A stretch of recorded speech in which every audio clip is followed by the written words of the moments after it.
Avec la sénatrice apparentée PS, la sénatrice Génération qui soutient Benoît Hamon dans cette campagne, Sophie Taillé-Polian.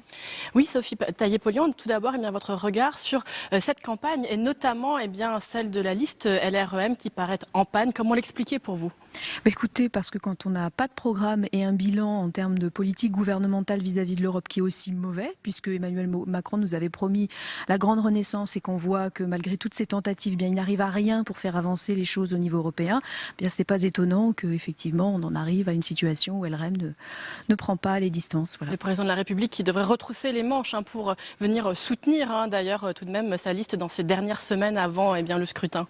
Écoutez, surtout, il faudrait qu'il arrête de nous faire croire qu'entre lui et le Rassemblement national, il n'y a rien et que donc il faut le soutenir parce que c'est le progressisme.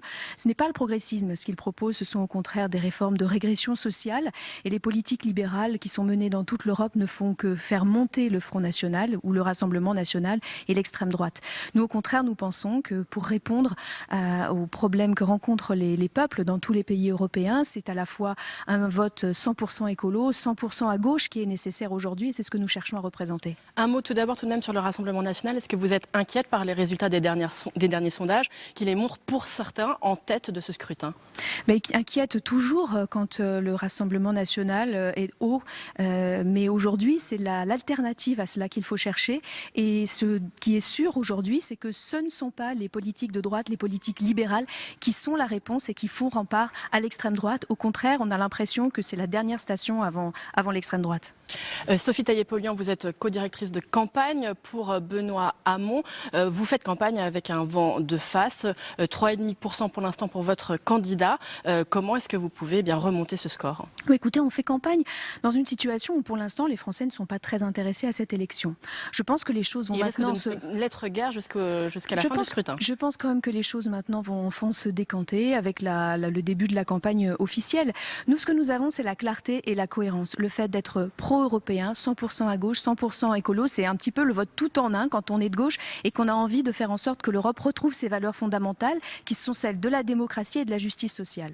Justement, Benoît Hamon, dans un livre publié aujourd'hui, prône l'écologie de rupture.